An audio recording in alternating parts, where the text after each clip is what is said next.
Spider-Man might be one of the biggest movie franchises of the early 21st century, but on television in the late 1970s, he found the going hard. No idea why. People absolutely love spiders, don't they? Have you ever walked into a spider's web outside at night and calmly thought to yourself, oh, how serendipitous, I'm so glad I walked into this web and potentially have spiders nesting in my ears?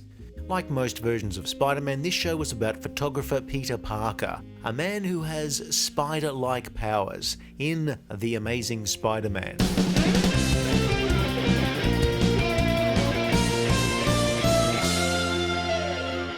How many legs do he have?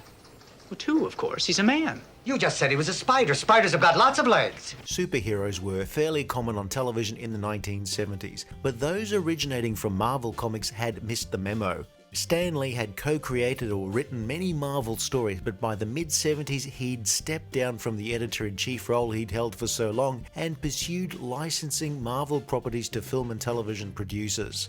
One such deal, and the earliest to reach the screen, was with Columbia Studios and CBS, which would see one of Marvel's biggest heroes finally in front of the cameras in their very own show. Spider-Man had appeared in live action, sort of, but this time it was all about Peter Parker. No, sir, he's like a spider. He can do the things a spider does, climb walls and spin webs, and he's very, very strong. First up, a television movie, Spider-Man, was first broadcast in September 1977. Ratings were excellent, though the demographics were concerning to the network, and so CBS sprung for a short season of one-hour episodes that would screen in spring of 1978. Peter Parker is a college student, brilliant at science, and he's trying to pay his way through school by working as a photographer for the Daily Bugle. His boss, J. Jonah Jameson, starts off as a shouty curmudgeon, but after some radical plastic surgery, that's recasting, soon mellows to the point where it looks as though the extra Valium slipped into his coffee has really kicked in. You've got as much chance of going to California at my expense as you have of walking upside down on that ceiling. Jameson's secretary Rita is Peter's main ally on the paper. Why am I paying you? For pictures, Mr. Jameson, just like the one you have right here in your hand. Right, Pete? Right. While Aunt May appears only twice, played by a different actress each time. There's no big reason why Aunt May isn't featured more, since she's off doing various activities, such as playing cards with friends, or going to every bingo game in the state, or buying lots and lots and lots of lottery tickets. I wonder if that's linked to her ongoing financial issues. Anyway, in the pilot movie, Peter is bitten by a spider in a lab and soon discovers he has acquired spider-like powers. He is able to walk on walls, jump much further, and is now much stronger and less of a pushover in a fight. He has also acquired the arachnid's famed ability to neatly fold his clothes and stow them somewhere safe while appearing as Spider-Man. Peter Parker has a very homemade Spider-Man costume, complete with a chunky utility belt and matching bracelet-mounted web shooters. His spider senses can alert him to nearby danger, and he has these nifty little spider trackers that he can place on a suspect in order to stalk them.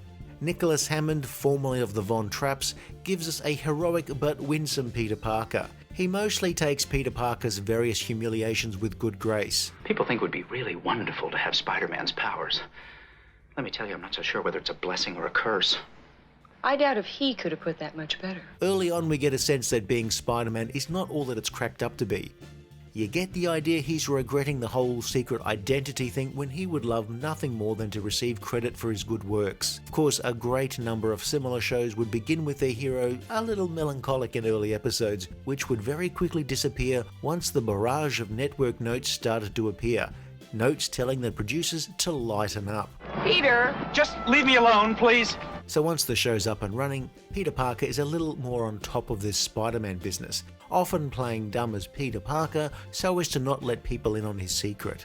Peter's adventures don't feature villains from the comics, so instead he faces off against a number of fairly generic evil businessmen, a mind-controlled cult leader, a different type of cult leader, a different type of mind controller, mad scientists, various crooks extorting everyone or stealing anything not nailed down, and terrorists taking over a building like a kid-friendly version of My First Die Hard. Yippee-ki-yay, Aunt May's gentleman caller. Theft and or extortion seems to be the big crime for this Spider-Man. Do you realize what they could do with an atomic bomb? It's standard enough, so standard you could almost swap out Spider-Man for any hero that has a superpower or two, and also somebody who doesn't mind heights. Spider-Man doesn't often have adversaries that he can't deal with, but Peter Parker sure does. As well as his angry boss, Parker also has to deal with the Fuzz. Cartoonishly angry police captain Barbera is even angrier than J. Jonah Jameson, chomping on cigars and often fuming for one reason or another, and then was quickly dropped after the first season. I bet you he was fuming then. First I get a call from you that your friend the computer has solved the case. So I go and call her the perpetrators. Only you don't show up to jam the signal. Now, if it wasn't for our friend in the red and blue suit, I could have blown the whole thing. Chip feels as spunky as Rita, J. Jonah Jameson's secretary. Rita often reads between the lines of Jameson's edicts in order to help out Peter whenever their boss is being difficult, which is pretty much all the time. Actually, Mr. Jameson's not that bad. He just growls a lot. A long-time Jameson offsider Robbie Robertson does appear in the pilot, as well as Aunt May when she wasn't hiding out from the loan sharks. Oh, I don't know, darling. Of course, I had to go out for a few minutes. Other than that, pretty much every character was created specifically for the series. I mean, you shouldn't have bothered. A short second season saw Spider-Man's abilities toned down slightly because those adult viewers might better connect with the guy who dresses like a Spider-Man and walks on walls if he wasn't so darn wacky.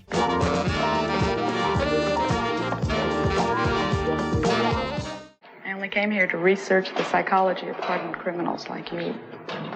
Well, actually, I'm still just kind of an apprentice criminal. I'm just learning the trade. In the second season, Peter gained a sort of friendly love interest, Julie, who worked for a rival paper. Though in the case of Spider-Man, love interest merely means that they occasionally make eyes at each other. I guess I kind of need you to like me. I do.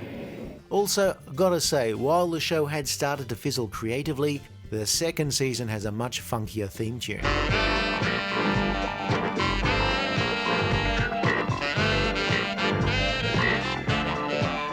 Various guest stars would pair up with Peter in each episode. Hey, it's Ted Danson. Hey, it's Joanna Cameron from that ISIS show. Oh, Morgan Fairchild, Alejandro Rey, Harold Sakata from Goldfinger, Madeline Stowe, or Rosalind Chow from MASH and Star Trek.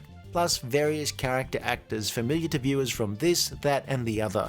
CBS having cancelled the other last week. A big silver platter, because he wants to put your head on it. What did I do? Parker! The show rated well. But why did CBS cancel the series? Demographics, where viewing numbers are broken down into age groups, gender, socio-economic groups, whether you put pineapple on pizza or not. Spider-Man was loved by the kids, but side-eyed by adults, who thought getting into onesies each week was something that only kids did when they were getting ready for bed. For adults, it was just a birthday treat. Around the same time as Spider-Man, CBS was also the same network who broadcast The Incredible Hulk, which was also a hit, but at the same time rated better with adult viewers. Around this time, CBS also tried to launch shows for Doctor Strange and Captain America. They'd also revived Wonder Woman for a few seasons, but none of these matched the viewer numbers of Hulk. These were shows that were cool for kids, but CBS didn't want to get stuck with the reputation of only having relatively expensive action shows that didn't bring in adult viewers, as adults were of course the people who bought the products of the advertisers who'd purchased commercial time. All right, thank you. The Amazing Spider-Man, for all its rating success, was cancelled after 13 episodes in 1979.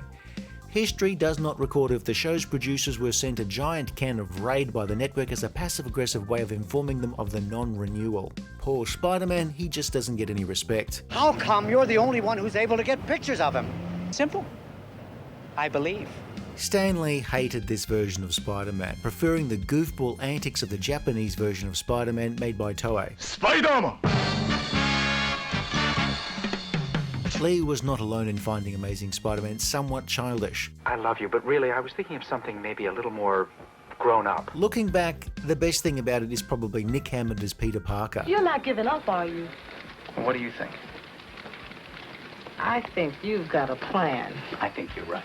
And funnily enough, the worst thing about it is Spider-Man, whether it's Hammond in the costume or his fearless stunt doubles. Spider-Man crawls up buildings in extreme long shot, rarely swings, and the less said about the thick ropes he shoots at wrongdoers, the better. The costume, despite ongoing revisions, looks terrible. I mean, if they were going for something cobbled together by a physics student using Aunt May's sewing machine while she was away hitting the roulette tables in Atlantic City, then they succeeded. It looks as aerodynamic as a block of granite, giant seams that don't seem to match, and it's really the goggles, they do nothing. I was wondering where the sink strainer went, and now I think I know. Here, Nick Hammond thinks he's auditioning for Man from Atlantis on top of this building. I won't tell anyone that you're Spider-Man. Spider-Man does have some cool acrobatic moves, and the stuntman doing these high-rise gags did not get paid enough. Most of Spider-Man's abilities are achieved in camera, with editing or occasionally reversing footage. Spidey senses involved some optical work, and early on there is some blue screen work. But, as was used occasionally on some American shows in the 1970s, it's actually chroma key using video technology that's then been primitively converted back to film. Peter walking on the sides of buildings generally works well, as did the few vertigo-inducing moments selling his abilities. But there's not much actual swinging as you'd expect it in the Spider-Man series, mainly because, before computer effects, it was really hard to do it right, or do it well, or do it often. As a series now, it often looks very cheap, but at the time it was probably not a low-budget series. The pilot and some two-part stories were turned into feature films for some markets, and I recall sitting through a low-budget gangster movie in order to see, I assume it was the pilot, as part of a matinee double bill during school holidays. That's right, Peter. I'm you, and you're me, and this is a gun. The Amazing Spider-Man wasn't a long-running series or a major success, yet there are a few folk who fondly remember this series, and some were a little miffed at Nick Hammond not appearing in Spider-Man No Way Home. Spider-Man and the follow-up Amazing Spider-Man series are curiosities. Mr. Jameson, I'll have your head on a silver platter. Reasonably fun at the start, but not particularly great by the end. What is odd is just how unavailable this show is. At the time of this video was released, it's not yet made it to a digital format. Goodbye, Mr. Parker. If that changes, we will revisit the series. We're talking about an atomic bomb. It's often forgotten mainly because realistically it's not that memorable, and is overshadowed somewhat by the batshit insane Japanese Spider-Man. If you'd like to contribute, here's Aunt May's Please Fund Me page to help pay off her gambling debts and let her keep her thumbs. Captain, this is Peter Parker. I know how it was done. He's been using microwave circuits. Yeah, I can show you. The computer just broke down his code. 70 Spider-Man, Hammond Spider-Man, Amazing Spider-Man, or whatever you want to call it, is a decent try, but not an especially great one. It has a charming star who tends to make a pretty good version of Peter Parker, but the Spider-Man part of the show hasn't dated all that well. Like the first 5 wives of Henry VIII, Spider-Man wouldn't be back as a major live-action production for over 20 years, but when that happened, it would push all of the right buttons. Well, that leaves me with nothing to complain about. If you enjoyed this video, please like and subscribe, leave a comment below, or check out some of our other videos.